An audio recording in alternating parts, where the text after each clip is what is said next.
if I lay down and I play dead and I stay dead, maybe you'll get sick of being the monster out of my head, under my bed. Think you're something out of my nightmares, standing right there. But if I lay down and I play dead and I stay dead, then will you get bored of killing me? Silhouettes of you are like a taunt. Never really know just what you want. With you I don't ever feel calm. I can feel the sweat inside my palms. Play with me like cats and a string. You don't understand the pain it brings. 시청자 여러분, 저 갑자기 이 공간이 어떤 공간인지 좀 어리둥절하시겠는데요. 우리 인천의 연수구입니다. 동춘동? 네, 동춘동. 동춘 서커스 하는 그 동춘이요? 아, 그건 아니고 동춘동에. 동춘 서커스라고 있잖아요. 예, 있어요. 네. 저기 대부도안에 보면 동춘 서커스가 그 있죠. 동춘동에 이게 문화거리예요. 네, 여기 맞습니다. 뭐 아주 음식점도 많고 여러 젊은이들이 참 좋아할 만한 그런 놀이도 많은데, 이곳에 우리 아미고 인천 본부장 김형기 본부장, 아이고 간신히 외우네. 김형기? 네, 김형기 본부장하고 또 인천에 이제 본부장이 두 분이에요. 네. 여기 정미숙 본부장. 예. 예. 아이디는 알아요, 공명. 네, 공명. 예, 두 분과 함께 하겠습니다. 인사 좀 해주실까요? 네, 안녕하십니까. 자, 그런데 이 멋진 공간은 누구 거? 제 겁니다. 잠깐 설명을 드릴게요. 예. 제가 인천대학교에서 34년을 근무하고요. 작년에 정년 퇴임을 했습니다. 네. 근데 학교에 있으면서 저기 지금 우리 선배님이 계신데 고등학교가 제가 대방동에 있는 성남고등학교를 나왔어요. 근데 성남고등학교 그저 육사 많이 갔던. 네. 예. 거기는 성남학교는 육사를 많이 가다 보니까 육군참모총장도 나왔고 해군 참모총장도 나온 군인들이 많은 학교예요. 근데 선배님하고 저랑 이제 그 3년 저기 광동 선배님이 3년 선배님이신데, 저분이 이따가 가능할지 모르겠지만 색스폰을 47년을 부셔가지고 아주 대단하신 분인데, 저분의 아들은 곽재성 교수라고 색스폰의 달인입니다. TV에서 나오시는 분이신데, 저분이 그 색스폰을 불는데, 그 저분 이리 잠깐 모실까요? 네, 저분 예. 한번 보시죠. 요분이 남들이 보면 좀 아이러니하다고 그러는데, 이 색스폰 연주를 하시는 분이 본업이 철거를 하세요. 철거. 철거를 하다 보니까 어느 학교로 전화가 왔어요. 그 나쁜 짓 많이 하는 그 용역? 그런 거 아니고. 그런 건 아니고? 그런 거 아니고. 근데 이제 이분이 이제 철거를 하다 보니까는 오래된 집에 작품들이 많은데, 예. 그냥 다 버려지게 되는 거예요. 버려지게 되다 보니까는 본인께서도 저한테, 야, 형기야, 이거 국가에 어떻게 보게 되면 다 보물이나 이런 건데 이걸 버리기 아까우니까 우리 한번 모아볼까? 그래가지고 모으기 시작한 게. 잠깐만, 그러면 이거 거의 공짜로 줍다시피? 아니, 솔직히 얘기하세요. 이제 많은 지인들이 많이 도와주셔가지고 이렇게 준비하게 됐습니다. 아, 그래요? 네네. 몇 년이나 그럼 수입하신 거예요? 한 10년도 넘었습니다. 10년 넘게 철거 일은 오래 하셨는데, 네, 평생 했습니다. 이거를 좀 모아야 되겠다고 생각하시는 10년. 네, 맞습니다. 혼자 하시지 뭐하러 김영기 본부장하고? 인천에서 같이 지내면서 네. 지금 뭐 거의 30년 동안 같이 형제처럼 지내고 있고, 또 저는 또 제 할 일이 있고, 그래서 그렇구나. 같이. 그러니까 좋은 거는 혼자 못 먹겠다. 네. 알겠어요. 왜냐면 자, 좋은 형을 두셨네. 저희 성남고등학교의 교원이 의사예요. 의사. 의에 살고 의에 죽자다 보니까는 지금 우리 광동도 선배님 말씀하신 것처럼 의리로 30년 동안 하다 보니까는, 근데 보통 오래 지내다 보면 사람들이 이렇게 싸움들 하고도 그러잖아요. 근데 저 형님은 워낙 넓으신 분이 돼서 그런지 몰라도 늘 뭐 알겠어요. 예, 싸우면 누가 이길지는 잘 모르겠어요. 저쪽이 이기죠. 예.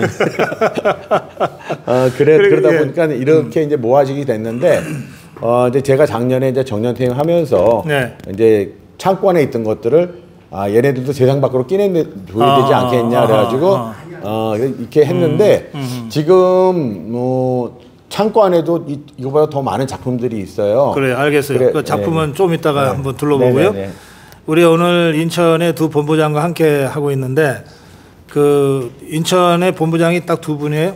그러면 네. 지역 간에 또 싸움이 있어요, 둘이서? 아니요, 저는 나눴습니다. 딱 나눴어요? 네. 어떻게 나눴어요? 어떻게 나눴냐면요. 예. 우리 정 회장님이 이쁘시잖아요. 그래서 저기 인구 많고 제일 이쁜 데는 이쪽을 다 맡겼어요. 그래가지고 서구, 부평구, 예. 계양구, 강화군, 웅진구는 정 회장님이 맡으시고, 저는 이쪽이 이제 제 바운다리니까 연수구, 남동구, 중구, 동구, 미추홀구는 제가 맡아서 딱 5대5로 갈랐습니다. 알겠습니다. 모든 행사는 같이 하는 걸로 합니다. 모든 행사는 같이 하고. 그러니까 오늘도 여기 인천에 있는 아미고들이 다 함께 그냥 오신 거죠? 그렇죠. 예, 구분하지 않고. 예, 알겠습니다.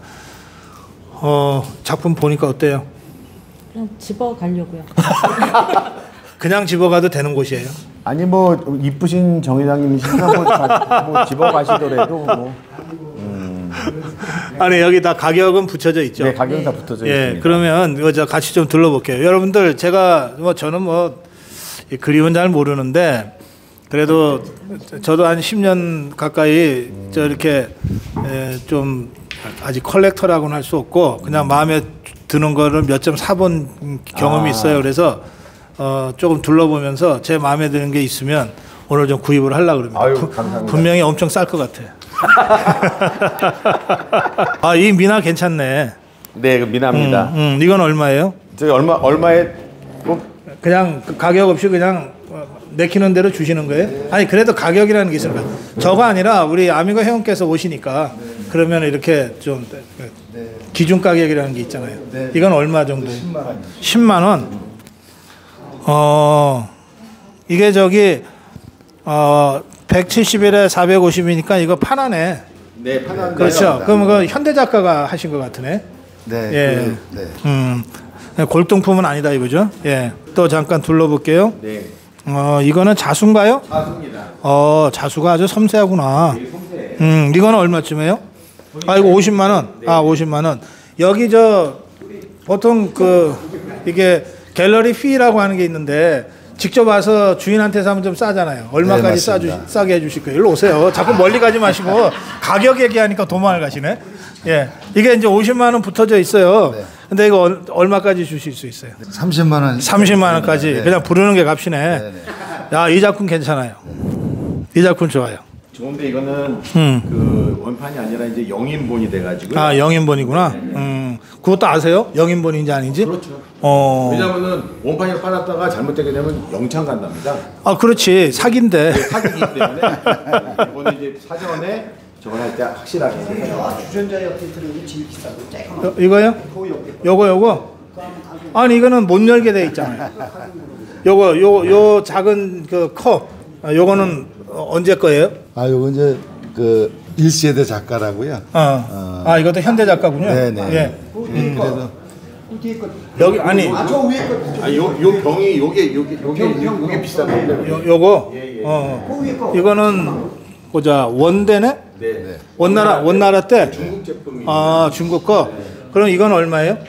지금 값어치는 지금 한 10억 정도 되는 겁니다. 10억이요? 네. 근데 10억짜리를 이렇게 대충 넣어놔요? 네. 대단하시네. 요거? 하여튼 알겠어요. 여기 고려시대 때 유병입니다. 요게 유병. 네. 저 기름 넣는 거? 네, 기름 넣는 거. 이게 비쌉니까? 네, 비싼. 고려시대 거니까 비싸겠네. 이건 얼마예요? 800년 되는데 한 100만 원 정도 합니다. 800년 됐는데 100만 원이라고? 이건 왜 이렇게 싸요? 이게 중국 것도 아니고 우리나라 건데. 그렇구나. 아니 이거 진짜 이거 그렇게 비싸면 뭔가 이거 보안 장치가 돼 있나요? 네, 여기 CCTV가 다 설치되어 있기 때문에요. 예. 누가 갖고 나가는지 다 확인이 됩니다. 알겠습니다. 저는 사실 도자기나 이런 골동품 같은 건 잘 몰라요. 잘 모르고. 예. 그림을 근데 이게 오리지널 화가 그림이 있고 이렇게 그렇죠. 카피해 놓은 게 있어서 지금 이제 요런 경우입니다. 네. 이게 청산 김태호 선생님의 작품인데요. 저거요. 예. 청산 김태호 선생님은 대한민국에도 유명하신 네. 화가세요. 근데 네. 이 옆에 있는 이 호랑이 그림을 맹호도를 잘 기르시는 분이신데 네. 이 맹호도가 호랑이 좋네. 예, 이게 팔리는 게 3천만 원입니다. 근데 이게 영인본이에요. 마찬가지. 그러니까 가격이 한 150만 원이고 근데 이거는 이분이 그린 원판입니다. 이게 원판이에요? 원판인데 이거는 어떤 거냐 원래가 그 병풍으로 돼 있는 8폭 병풍으로 돼 있었는데 병풍이 너무 오래돼가지고 그거를 이제 그림만 분해했구나. 땄어요. 따가지고 8폭의 그림을 낱개로 이렇게 했거든요. 그러면 다른 것도 같이 있어요? 네네, 이게 금강산의 봄, 여름, 가을, 겨울을 이제 그리신 거예요. 근데 정말 야. 대단하십니다. 예. 아주 필치가 좋네요.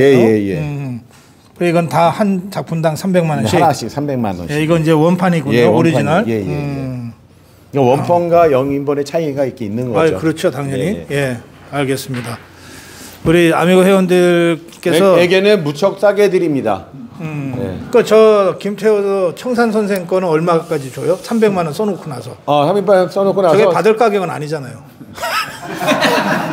원래 지금의 이제 김태호 선생님 작품이 일반적으로 이제 통용되는 게 저 가격입니다. 근데 저희가 아미고 회원들이 오신다면은 뭐 그냥 파 깎아서 200만 원? 200만 원 내가 잘못 불렀네. 이거 100만 원 불렀어야 돼.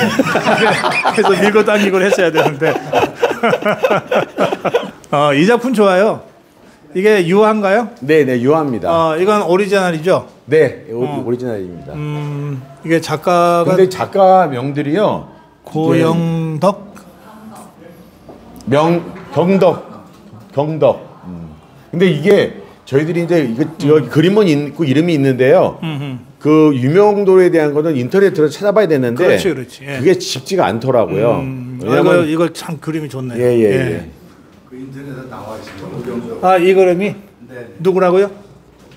오경덕. 찾아보세요. 얼마인지 인터넷가 얼마인지 좀 찾아봐 주세요. 누가? 이런 거 다 작품이 나와요. 근데 요거는 이제 저기 막 150만 원에 저희들이 이제 150서 네, 인터넷에서는 더 비싸게 나와 있을 거예요. 찾으셨나요? 아무도 관심이 없으시네. 이건 150만 원이면 굉장히 싸게 나온 거죠. 네. 그러니까 여기서는요. 그림들이 그게 비싸지가 않습니다. 일반 저기 막 인터넷 판매되는 것보다도요. 좀 저렴하죠. 근데 이게 이제 그 철거하면서 이렇게 수거한 거고 저 청산 선생 작품은 새로 표구를 하셨나요? 네, 저희가 새로 표구를 저거는 이제 어차피 그 병풍을 해체한 거니까. 네, 너무 오래. 근데 다른 그림들은 표구를 다시 손보시지는 않은 거예요. 기존에 있는 거 그대로 그 상태 그대로. 그러니까 이게 그 표구나 이런 걸 하면 마치 표지가리 하듯이 그 가치가 확 달라지거든요. 이건 뭐예요? 이거 화석? 오석? 요거 오석.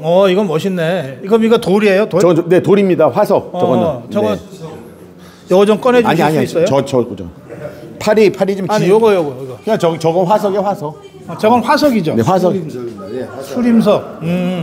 저거 진짜 돌이죠. 네.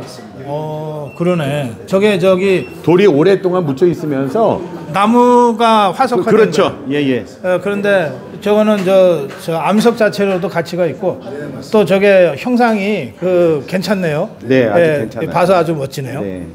30만 원이면 싸다. 30만 원. 자, 15만 원 누구 손 들어보세요. 오늘 이거 경매를 그냥 거저 주는 거야. 고성범 경배를 시작하도록 하겠습니다. 자, 30만 원짜리가 지금 15만 원. 15. 더 이상은 안 돼요. 이게 기준가가 있어. 자, 고성범 15 나왔어요. 자, 그다음에 누구 20. 15 땅. 오케이. 저거 15원에 산 거예요? 예. 그 진짜 아주 귀한 작품이네. 네, 정말 귀한 작품입니다. 알겠습니다. 자, 이제 다시 앉을까요? 네. 그렇게 넓지는 않고요. 그런데 인사동에 보통 화랑보다는 한 2배 정도 넓어요.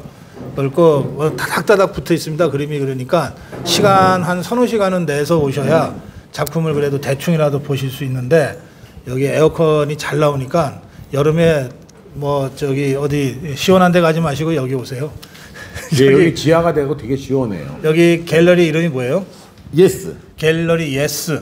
예스 갤러리. 아까 예자는 그 한자로 원래가 예술 예자인데요. 그걸 갖다가 소위격해서 하다 보니까 예스 갤러리가 되어요. 예스 갤러리. 예. 제가 이건 정말 여러분께 권할 수 있어요. 이게 이제 여러 가지 이유로 이제 집을 철거하거나 또는 이사할 때 뭐 수십 년씩 그 보관하고 있던 그림을 어떻게 처치하기가 어려워서 되게 좀 내놓거든요. 그러면 그걸 전문으로 수거하는 그 업체들이 또 있어요.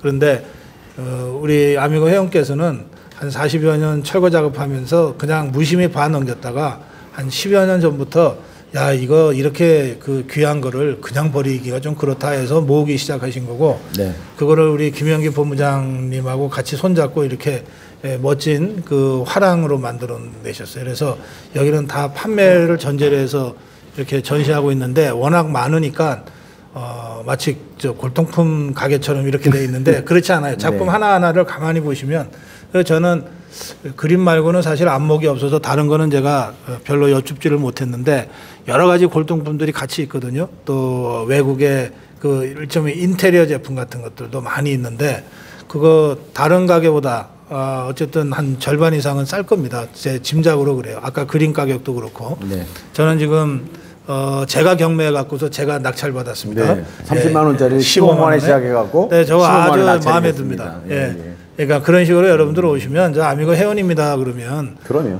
정말 식구처럼 대해주시고 또 사실 우리 저 아미고 회원님이나 김영기 본부장 입장에서는 이거를 재현놓는다고 좋은 게 아니잖아요. 그럼요. 계속 철거 사업 하실 거 아니에요. 그러면 계속해서 이런 좋은 작품들이 생기니까 최대한 빨리 좋은 임자 만나서 이렇게 그 분가시키는 게 이 예스 입장에서도 좋아요. 그러니까 제 표현으로는 시집 보낸다고 그렇지, 그러죠? 그렇지. 네. 예, 그러니까 그 가격 같은 거는 얼마든지 절충이 가능하니까. 네, 맞습니다. 말만 잘하면 공짜까지는 아니더라도 거의 뭐 공짜로 줄 예, 거의 공짜로. 그럼 15만 원 넌 내가 너무 세게 불렀네.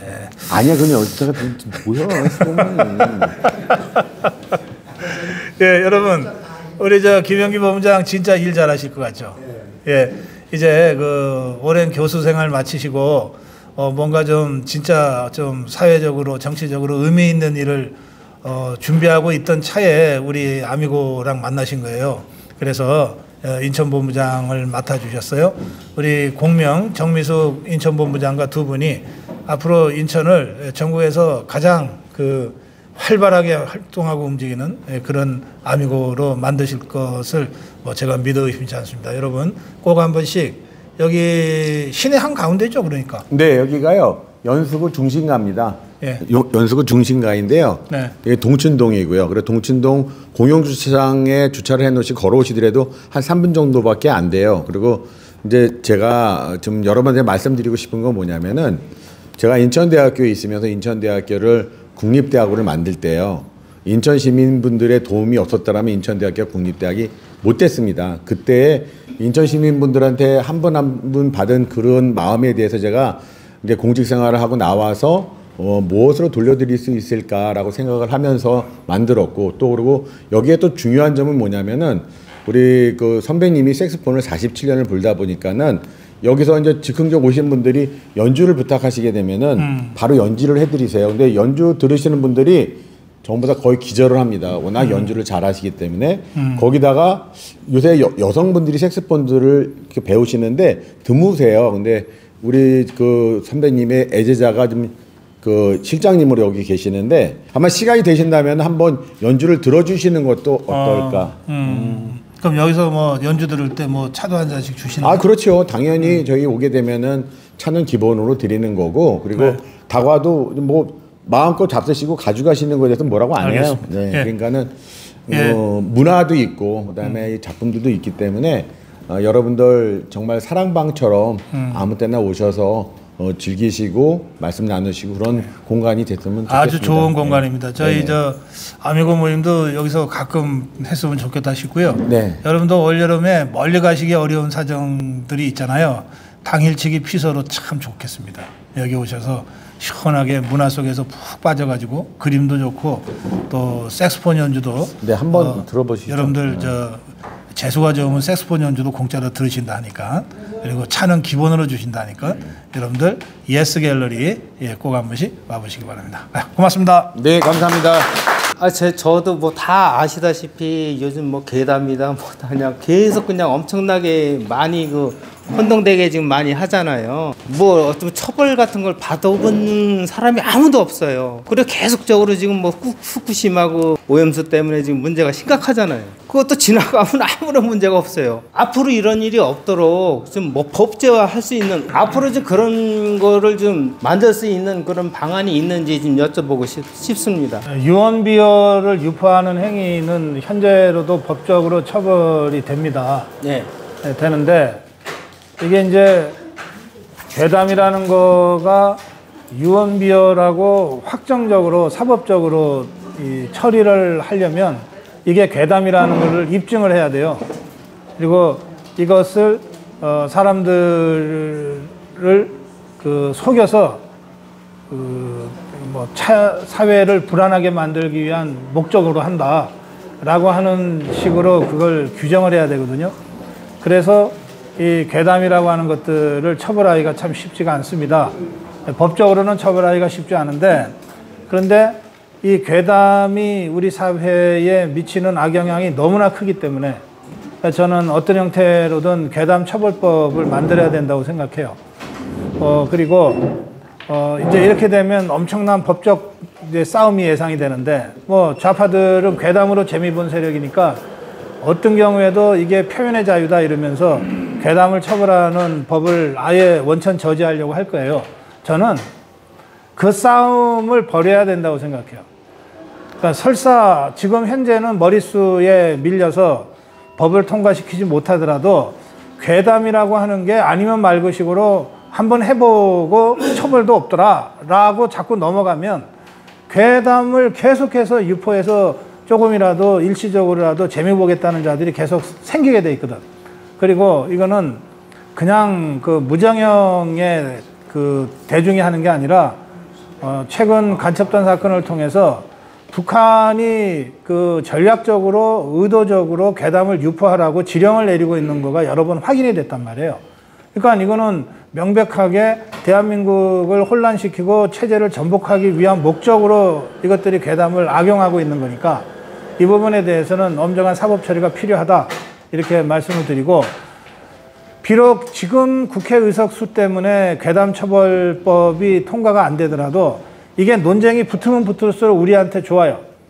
괴담이 어떤 건지, 그리고 그동안 어떤 괴담이 있었는지, 그리고 그 괴담이 결과적으로 어떻게 거짓말로 판명이 됐는지, 그런데 그 괴담으로 인해서 우리 사회가 몸살을 앓았던 게 얼만데, 사회적 비용을 얼마나 지불했는데 실제로 괴담을 유포했던 자들은 한 명도 처벌되지 않았다.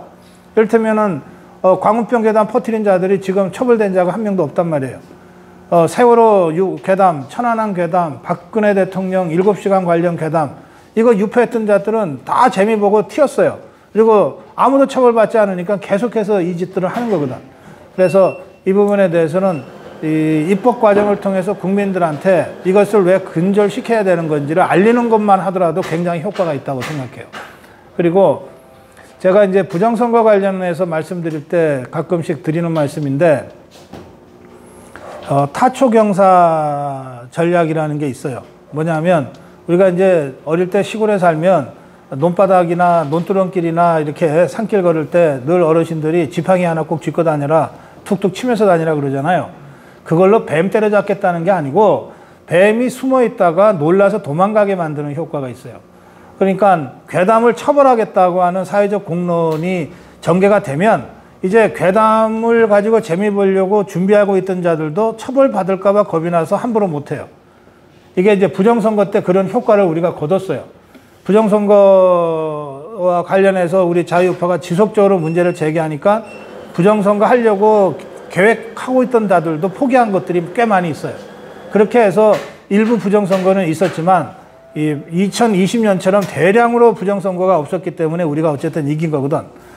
그러니까 그런 그 풀을 두드려서 뱀을 쫓는다는 이 타초경사 전략을 써서라도 이 괴담을 퍼뜨리는 이 종북 규사파 세력에 대해서 아주 단호한 대응을 우리가 해야 된다. 그리고 그것은 충분히 우리 국민적으로 공감을 얻을 수 있는 이슈다. 그렇게 생각합니다. 괴담을 퍼뜨리는 사람들한테 그 처벌 관계도 물론 중요하지만은도 이제 괴담을 퍼뜨리는 사람한테 대처하는 방법이 좀 달라져야 되겠다는 생각이 들거든요. 네. 저도 지금 후쿠시마에 그 방류를 하면은 뭐가 어떤 점이 어떻게 돼서 나쁘다는 걸 모르면서 네. 무조건 방류만 하면 나쁘다는 그것만 듣고 있거든요. 네. 그래서 이제 과학적인 근거에 방류를 할 수 있도록 모든 조치가 다 됐을 때는 그냥 방류하면은 어떤 문제가 나쁜데 네. 이러이러한 문제가 다 처리가 됐기 때문에 전혀 무해하다. 이것도 IAEA에서도 그걸 공식적으로 입장을 네. 했는데 그 내용을 소상히 좀 구체적으로 밝혀줬으면 좋을 것 같고 네. 이재명이가 지금 뭐 전국을 돌아다니면서 뭐 해안선으로 온갖 괴담을 퍼뜨리는데 그 이재명이한테 그럼 지금 그 방류를 하는 물이 어떤 문제에 어디가 핵심적으로 잘못됐기 때문에 너가 얘기하느냐. 그걸 얘기하라. 그 아무런 그 근거도 없이 그 논리도 없이 네, 무조건 나쁘다고 하면 되겠느냐. 거기 좀 아쉬운 것 같아서 알겠습니다. 말씀드려요. 예. 예. 우선 저 전국 주사파들한테는 그런 요구를 백날 해도 대답을 안 할 거예요. 저것들이 모르고 하는 게 아니거든요. 빤히 알지만 국민 정서를 자극할 수 있는 선정적인 이수다. 특히 이 먹거리 문제가 그래요. 광우병도 먹거리 문제였고 지금 후쿠시마 물도 먹거리 문제잖아요. 그리고 또 이 어린 학생들이 희생당하는 사건 경우가 국민들을 감정적으로 자극할 수 있는 그런 소재로 악용된 경우들이 많이 있습니다. 이를테면 세월호가 그렇고 이태원이 그래요. 그래서 저것들도 머리가 있기 때문에 아무거나 다 괴담을 만들지 않아요. 이렇게 국민 정서를 쉽게 자극할 수 있는, 그리고 국민들 입장에서는 그래 뭐 네 말이 맞는 건 아니지만 그래도 아예 방류 안 하면은 지금보다는 낫지라고 생각하게끔 만드는 그런 그 허점을 노려서 괴담을 유포하기 때문에 말씀하신 대로 우리가 사법적으로 처리하는 것은 우리가 중장기적인 과제로 가더라도 당장 우리가 어떻게 대처할 것인가라고 하는 건 굉장히 중요합니다. 그런데 후쿠시마 이 처리수 방류 문제와 관련해서는 우리가 비교적 대응을 잘하고 있어요. 예전하고 비해서. 예전에 광우병 때나 또는 세월호 때 또 박근혜 대통령 7시간 괴담 이때는 우리가 거의 대응을 못했어요. 속수무책으로 당했어요. 근데 요번의 상황을 보면 우선 누가 봐도 권위 있는 전문가들이 나서서 발언을 하고 있잖아요. 약학 쪽에 박영일 교수라든지 또는 방사능 쪽에 정범진 교수라든지 또는 정보 시찰단을 이끌었던 사람이라든지 이런 전문가들이 발언을 구체적으로 하고 있어요. 그래서 그나마 저것들이 얘기하는 게 아무 근거가 없는 선전선동이고 괴담이구나라고 하는 것을 국민들이 좀 알게 됐어요. 근데 만약에 이게 2년 전이었다면 우리가 정권을 되찾지 못한 상황이었다면 정봉진 교수나 박일영 교수의 발언을 아예 묻혀버렸을 거예요. 어느 언론도 다뤄주지 않았을 거예요. 그리고 공격만 엄청 받고서 괜히 나섰다 그러고서 주저앉았을지도 몰라요. 지금은 어쨌든 우리가 정권을 잡고 있기 때문에 좌파들이 이렇게 과학의 근거에서 팩트를 가지고 올바르게 발언하는 사람들을 해코지는 하지 못해요. 그나마 조금 나아진 거죠. 그 다음에 두 번째 차이는 뭐냐면 국민의힘에서 어쨌든 예전에 비해서는 좀 적극적으로 나서요. 국민의힘에서 예전에 비해서는 당 지도부가 이를테면 뭐 김기현 대표나 이철규 사무총장이나 박대출 정책위 의장이나 좌파들이 유포하는 괴담에 대해서 어쨌든 대응을 하고 있어요. 그래서 그런 그 환경의 변화는 좀 있는데 지금 우리 회원님 말씀하신 대로 어느 대목이 아쉽냐면 지금 괴담은 KBS나 TV조선 같은 종편을 통해서 유포되는 게 별로 없어요. 다 SNS를 통해서 유포가 돼요. 근데 이제 우리는 그런 발언을 하는 사람들이 SNS에서 그거를 열심히 대응을 하거나 이러지를 못해요. 그러니까 SNS를 통해서 유포되는 괴담을 SNS에서 차단하고 싸움을 해줘야 되는데 이 부분이 국민의힘이 좀 약해요.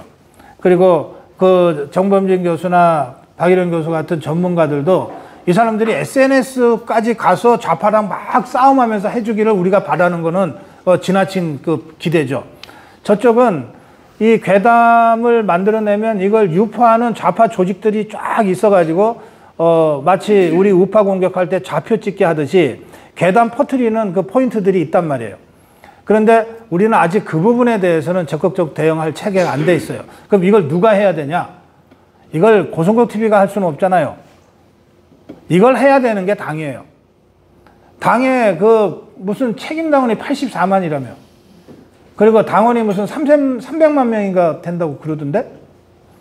국회의원이 112명이고 거기에 9명씩 그 비서들이 있으면 한 1000명 정도 되는 비서들이 있는 거 아니에요. 국회에서 월급 받고 있는 비서들이 1000명쯤 되잖아. 작년에 6월 지방선거를 통해서 우리가 어쨌든 저 좌파들에 비해서는 단체장이나 도의원, 시의원에 의원들 많이 냈어요. 여기 구의원 한 명 와 있지만. 그럼 그 사람들 다 합치면은 수천 명 될걸요? 이런 사람들이 SNS에서 좌파들과 전선을 구축해 줘야 되는 거예요. 이게 제대로 작동을 하지 않기 때문에 우리가 맞는데, 우리가 과학이고, 우리가 팩트인데, 이거를 SNS 전선에서 이거를 제대로 구축을 하지 못하기 때문에 괴담 유포를 막을 수가 없는 거예요. 그래서 예전에 비해서 상황은 조금 나아졌다. 역시 우리가 정권을 잡으니까 그런 면에서 약간 나아진 점은 있으나 여전히 그 괴담 유포의 그 통로들을 원천 차단하거나 그때그때 적극적으로 현장에서 싸워가는 그런 의미에서의 SNS 대책은 시스템적으로 우선 갖춰져 있지 않고 대처도 잘 못하고 있다. 그러다 보니까 그냥 고성호 TV 같은 유튜브 몇 개가 그쪽과 싸움을 하는 정도에 지금 불과하다. 그렇게 생각할 수 있습니다. 이 점은 국민의힘이 당장의 괴담과의 전쟁에서도 그렇지만 이게 그대로 놔두고 총선 치르면은 총선 이긴다는 보장 없어요. 지금은 거의 대부분의 정보를 SNS를 통해서 얻지 KBS 통해서 얻거나 TV조선 통해서 얻거나 조선일보 통해서 정보를 얻는 사람들은 그렇게 많지 않아요. 그러니까 가장 많은 유권자, 가장 많은 대중이 일상적으로 정보를 얻고 판단을 하는 이 SNS 공간은 그냥 내버려 두고 그리고 자꾸 엉뚱한 데 가서 뭘 전선을 구축한다 하니까 이게 잘 안 되는 거예요. 그래서 제가 용서하려고 그래요. 제가 1년 전에 또 몇 개월 전에 그 자유우파 유튜브들을 무슨 극우라고 치부하고 매도하면서 손절하겠다고 건방 떨던 저것들을 내가 정말 용서할 생각이 없었는데 이제 저 용서하려고 그래요.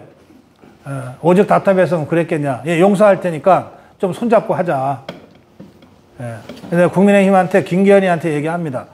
너네 그동안 건방 떨었던 거 다 용서할 테니까 내년 총선 승리가 너무나 절박하고 중요하니까 너네들 그렇게 까불었던 거 함부로 말했던 거 다 용서할 테니까 지금이라도 국민의힘의 조직과 우리 자유우파 유튜브가 손잡고 좌파들의 괴담에 적극 대처하자. 그렇게 제가 제안합니다.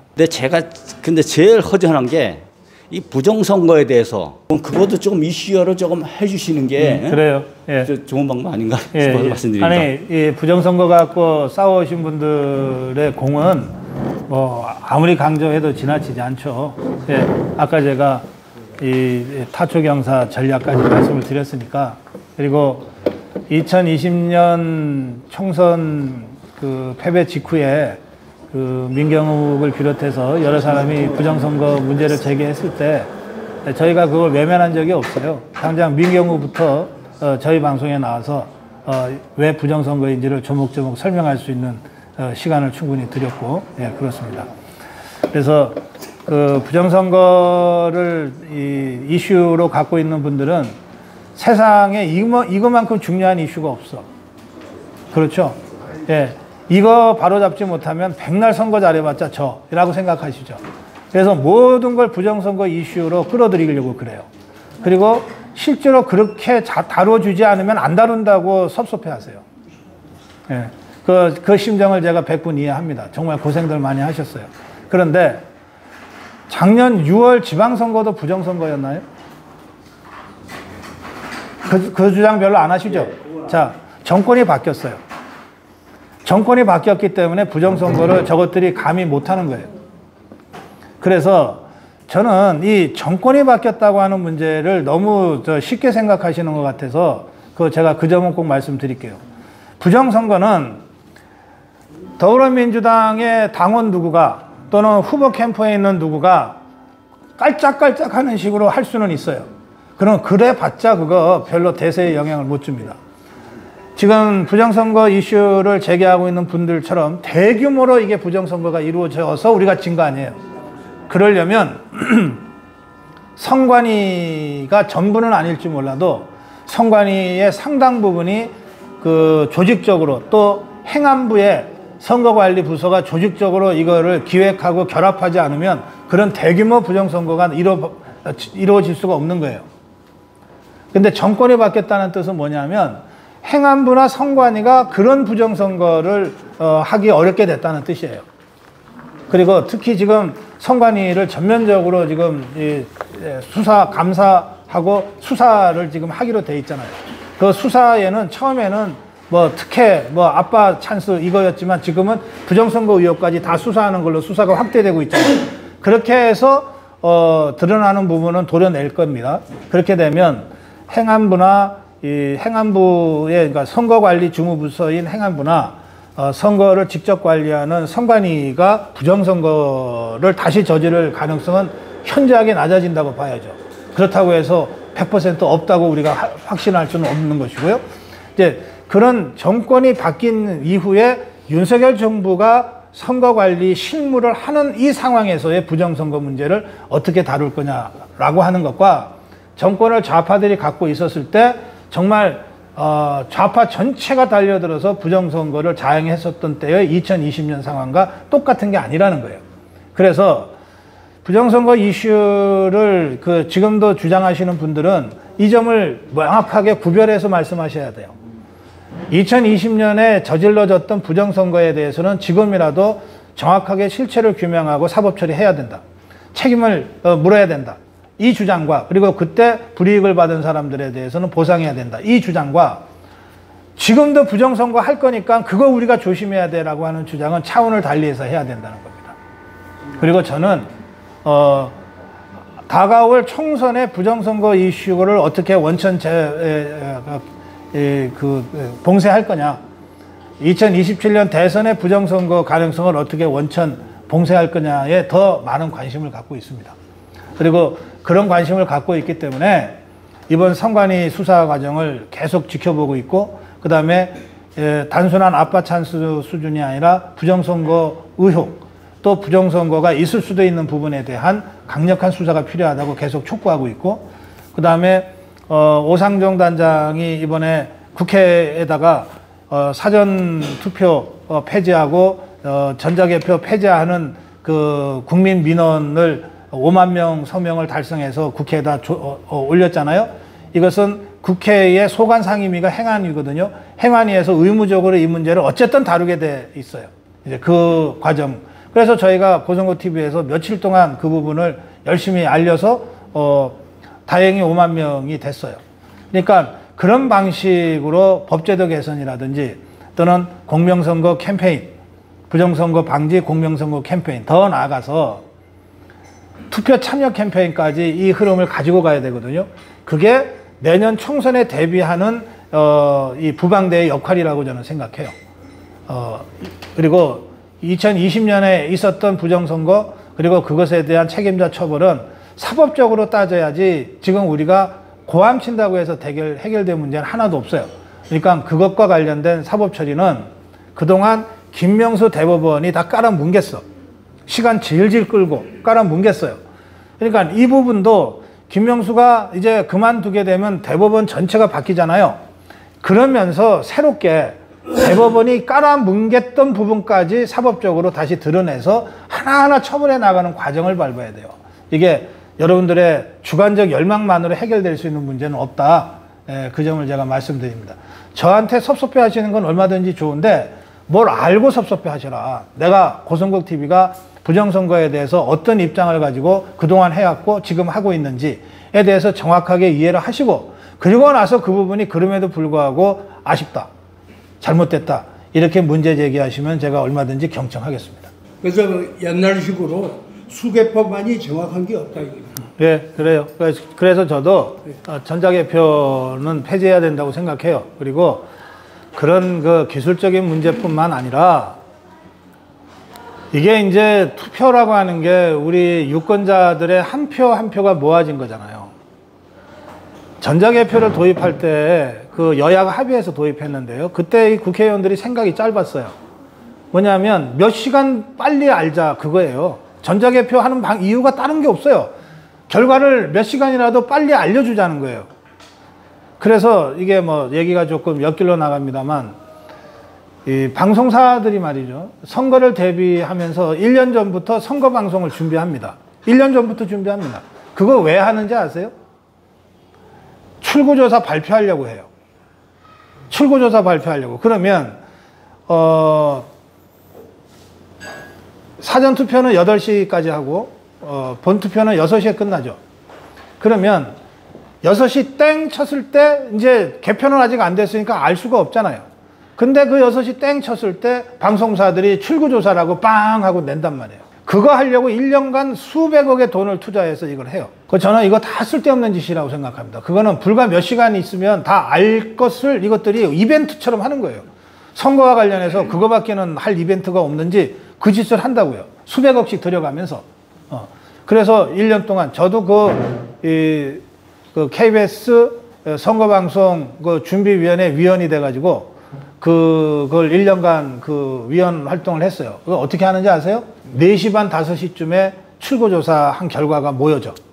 6시에 발표야. 그러면 5시쯤에 결과가 모여지는데 이 결과는 돈이 많이 들기 때문에 KBS가 단독으로 못해. KBS, MBC, SBS가 공동으로 돈 얼마씩 내갖고서 똑같은 여론조사 결과를 받아. 그러면 똑같이 발표하면 똑같아져야 되잖아. 근데 그렇게 안 해. 어떻게 하냐? 이 조사는 이 플러스 마이너스 3.1이라고 하는 오차 범위가 있는 조사잖아. 오차 범위가 6.2%가 있는 거예요. 합치면. 그럼 이거는 당락을 판명하는 데는 별 도움이 안 돼.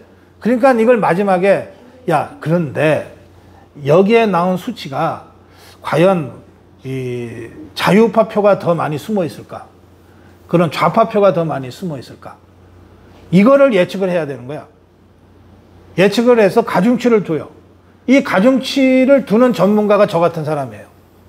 이거는 통계학자가 할 수 있는 게 아니기 때문에 현장의 그 리얼리티를 제일 잘 알고 있는 저 같은 사람이 가서 아, 이번에는 이러저러함으로 아무래도 보수 쪽이 좀 더 숨은 표가 많은 것 같으니까 0.3 정도는 보수 쪽에 가중치를 줘야 돼. 이게 나는 KBS의 전문가로 1년 동안 함께 호흡하고 나서 마지막 최종적인 순간에 내가 그렇게 의견을 제시해 주는 거야. 이거 하기 위해서 이 사람들은 1년 동안 나한테 그 자문료라고 줘요. KBS가 그렇고 MBC나 SBS도 다 똑같은 프로세스를 거쳐서 다른 전문가를 섭외해. 그래서 가중치 주는 게 달라.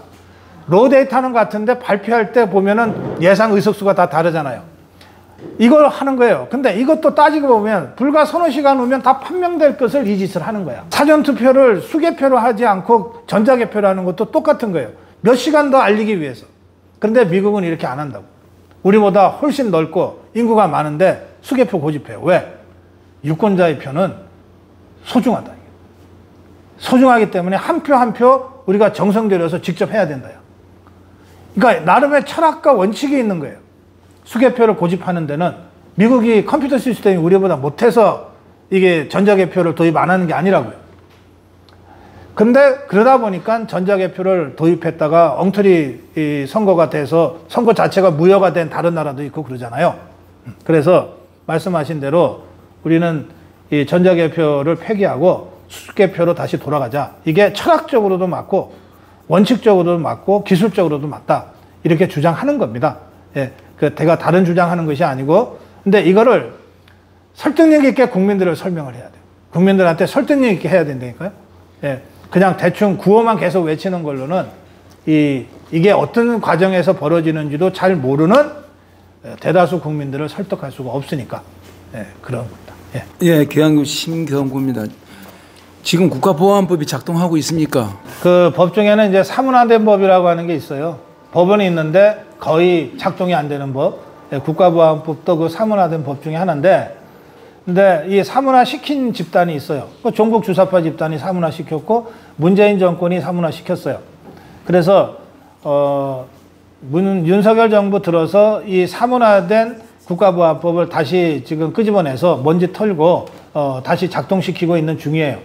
그게 최근에 발표되는 그 간첩단 사건입니다. 이건 국가보안법이 아니면은 잡을 수 없는 사건이니까. 예, 그래서 그 법을 새로 만드는 건 무지무지 어려운데요. 사문화된 법을 다시 살리는 거는 생각보다 간단해요. 대통령의 의지, 통치권자의 의지만 있으면 돼. 그리고 법을 집행하는 법무부 장관과 검찰총장의 의지만 있으면 되는 거예요. 예, 그래서 사문화됐든 있는지도 몰랐던 국가보안법이 지금 다시 먼지 털고 다시 작동하기 시작했다. 이렇게 이해하시면 됩니다. 예, 안녕하십니까. 아미고 청년단 김동혁입니다. 질문은 아니고요. 잠깐 코멘트를 드리자면 박사님 말씀하신 것처럼 SNS상에 지금 전쟁인데 사실은 우리가 그에 대해서 대응을 잘 못하고 있는 거는 저는 사실이라고 보고요. 저도 예전에 그 온라인 마케터로 10년 정도 일을 했었는데요. 국내를 비롯해서 해외에서도 많이 했었는데 이 전쟁에서 단순히 박사님처럼 말씀하신 것처럼 우리가 대응팀을 꾸리는 걸 넘어서서 전문가를 영입하고 앞으로 이제 온라인 군사 조직을 만들어야 된다고 생각을 하는데 어떻게 생각하시는지. 네. 사실은 이 공산당들은요. 처음부터 그 조직이 곧 홍보예요. 그러니까 레닌이 한 아주 유명한 말이 있습니다. 레닌이 당시에 이스크라라고 하는 이제 불꽃이라는 뜻이에요. 이스크라라고 하는 그 기관지를 발행을 했어요. 러시아 혁명하기 전에. 그러니까 혁명으로 소련 건국하기 전에, 소련 세우기 전에 혁명 과정에서 이스크라라고 하는 그게 아마 월간지였나? 하여튼 데일리 신문은 아니고 도망다니면서 만들었으니까 가끔씩. 근데 이때 이 이스크라라고 하는 것을 만들어 가지고 그 당시에 스위스 어디 있었을 거예요. 스위스, 핀란드 이런 데 도망다니면서 만들어 갖고 러시아로 들여보낸 거예요. 그러면 들여보내면 이 신문을 길거리에 가서 막 돌립니까? 아니잖아요. 그러니까 조직을 통해서 배포할 거 아니에요. 그래서 그때 레닌이 한 말이 신문은 조직이다. 신문은 조직이다. 근데 그냥 이게 배포망이라는 뜻도 아니고 뭐냐면 조직은 당시 레닌의 입장에서 조직이라고 하는 것은 전위 조직을 얘기하는 거거든요. 이 전위 조직은 그냥 우리가 하는 취미 활동하는 무슨 그런 모임이나 이런 것하고 달라요. 목숨 걸고 혁명하겠다는 전위 조직이잖아요. 그러니까 이 전위 조직은 그냥 조폭들처럼 똘똘 뭉쳐만 있어서는 안 돼. 똘똘 뭉쳐 있을 뿐만 아니라 정치적으로 지속적으로 교육을 받아야 되는 거예요. 그러니까 이스크라라고 하는 그 신문이 조직을 관리할 뿐만 아니라 지속적으로 정치 교육을 하고 레닌의 메시지를 지속적으로 전달하는 역할을 한 거예요. 그러니까 이 공산당에게 있어서 이 공산당이라는 조직은 홍보 조직이고 전투 조직인 거예요. 좌파들은 홍보를 그렇게 생각해. 그래서 홍보, 선전선동 하는 것은 공산당에서 제일 중요한 일이에요. 제일 중요한 일이고 제일 비중이 큰 일이야. 김정일이가 김일성이로부터 장남도 아닌데 그 후계자로 낙점받잖아요. 그 김정일이의 그 일하는 실력을 인정받아서 후계자로 낙점받는데 이자가 일했던 데가 어디냐? 선전선동부예요. 지금 김여정이가 김정남이 지금 김정은이 옆에서 찰싹 붙어서 하잖아요. 얘가 하고 있는 게 선전선동이에요. 그러니까 공산당에서 선전선동은 그 당 자체와 같을 정도로 중요해요. 그러면 우리 국민의힘은 무슨 그런 전위정당은 아니지만 지금과 같은 이 이념 전쟁을 어쨌든 이 좌파들과 맞짱을 떠야 되는 상황이기 때문에 홍보가 곧 당이다 할 정도로 홍보 역량을 대폭 강화해야 돼요. 대통령실도 마찬가지예요. 윤석열 정부는 이념 전쟁 안 합니까? 안 해도 돼요? 대통령실도 이념 전쟁을 할 수밖에 없어요. 종북 주사파에 맞서서. 당도 그렇단 말이에요. 그러면 대통령실이 곧 홍보실이고 국민의힘이 곧 홍보 조직이라고 하는 생각을 갖고 이 홍보전을 해야 되거든. 공중전을 해야 되거든. 그리고 이 공중전에 도움이 되는 모든 세력들과 함께 연대해서 해야 되거든. 이번에 새로 한 3주 전에 당의 홍보본부장인가가 영입됐다고 인터뷰하는 거 어제 나왔더라고요. 나 누군지 모르겠는데 어디 광고회사에서 하던 사람인가 봐요. 이 사람의 인터뷰에 보면 이런 게 있습니다. 아, 지금은 그 이념을 앞세우면 안 된다. 그렇게 돼 있어요. 아, 그런 사람이 당의 홍보본부장을 맡아서 무슨 홍보전을 하냐고. 그렇지 않아요, 여러분? 그러니까 이건 뭐냐면 국민의힘이 자기들은 이념전쟁 하는 그 당이 아니라고 생각하는 거예요. 그냥 선거만 잘 치르면 된다고 생각하고 선거를 하는데 국민의힘과 그 후보들을 마케팅만 잘한다고 생각하고 마케팅 잘하는 사람은 광고회사에서 오랫동안 광고 영업한 사람일 거다. 광고 기획한 사람일 거라고 생각해서 그런 광고하는 사람을 영입한 거예요. 그러니까 이 사람은 당연히 아이고 자유파고 종북 주사파고 아이고 그런 거 난 관심도 없고 잘 모르고 그건 여러분들이 알아서 하시고 저를 영입한 것은 저의 광고 마케터로서의 기획력과 실행력이니까 저는 이념 같은 거 잘 모르겠고 그냥 우리 상품을 잘 포장해서 파는 쪽으로 열심히 하랍니다. 이렇게 인터뷰할 수밖에 없지. 그 사람 욕할 거 없어요. 그런 사람을 홍보본부장으로 영입한 국민의힘 지도부가 이게 형편없는 거예요. 지금 국민의힘이 어떤 전선에 서 있는지도 모르고 그런 사람을 영입한 거라고. 이게 태평성대라면 괜찮아. 예? 미국처럼 광고 전문가들이 이 당 저 당 이 캠프 저 캠프에서 멋있는 작품 만들어내고 그걸로 선거에 이기기도 하고 그런 거 우리 많이 알잖아요. 예? 지금 우리 대한민국이 그런 상황이냐고. 지금 우리는 정복 주사파와 전쟁에서 지면 다들 보따리 싸고 이민 갈 수밖에 없는 그런 절박하고 처절한 상황에서 지금 이념 전쟁을 하고 있는데 이념은 잘 모르겠고요 하는 사람이 홍보본부장을 지금 맡았어요. 3주 전에. 그러니까 지금 우리 아미고 회원이 말씀하신 대로 이런 상태에서 홍보전을 국민의힘이 중심이 돼서 전개해달라. 이거 우리가 요구 자체를 하기가 어려운 상황이에요. 대통령실이나 국민의힘이 그걸 못하고 있단 말이에요. 그런데 우리 입장에서는 이가 없으면 잇몸이라도 해야 되는 거 아니에요? 예? 전쟁은 다가오지. 저거 지면은 국민의힘 떨어진 사람들은 집에 가면 그만이지만 진짜 좌파 폭정에 맞서서 다시 고통받고 길거리에 나가야 될 사람들은 우리들이잖아요. 저것들 떨어진다고 해서 광화문에 나옵니까? 그냥 집에 가지 뭐. 전 의원이라고 저기 어디 저 공개업 같은 데 자리 달라고 그래가지고 또 월급쟁이 생활 하겠지. 그러니까 어쩔 수 없어. 목마른 게 우리지 저 국민의힘 배지들이 아니라고요. 그래서 저것들한테 도저히 기대할 수 없으니 우리라도 치열하게 전선치고 싸울 수밖에 없다. 그렇게 생각하는 거예요. 그래서 우리 아미고 회원들, 이제 우리 아미고 회원들하고 이제 지금 만나고 있잖아요. 저는 여러분들 한 명 한 명이 이 레닌이 혁명할 때의 그 심정, 신문이 조직이다.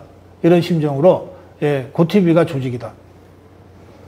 그리고 여러분들은 그 종북 주사파와 최전선의 선두에 서 있는 그런 자유파의 전사들이다. 이건 여러분들이 원하든 원치 않든 아미고가 된 이상 어쩔 수 없어. 이거 운명이에요. 그런 거 하기 싫으면 아미고 그만두세요.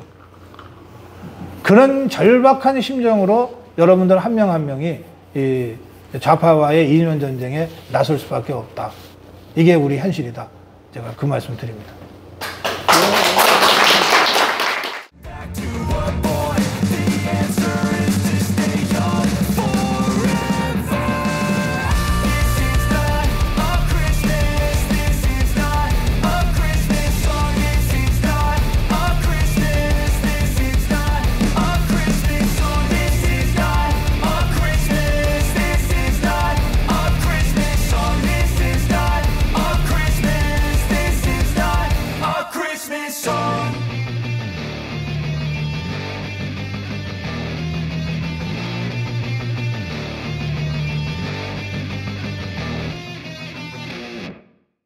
고성국TV는 자유우파의 유일 정론 방송입니다. 고성국TV는 윤석열 정권을 지켜내고 2024년 총선을 승리로 이끄는데 모든 힘을 다 쏟아부을 것입니다. 고성국TV가 어떠한 외압에도 흔들리지 않고 오로지 자유우파의 정론 방송으로 나아갈 수 있도록 후원해 주십시오. 지금 바로 010-9045-3010으로 전화 주십시오. 정론 방송으로 보답하겠습니다. 감사합니다. 고성국TV 화이팅!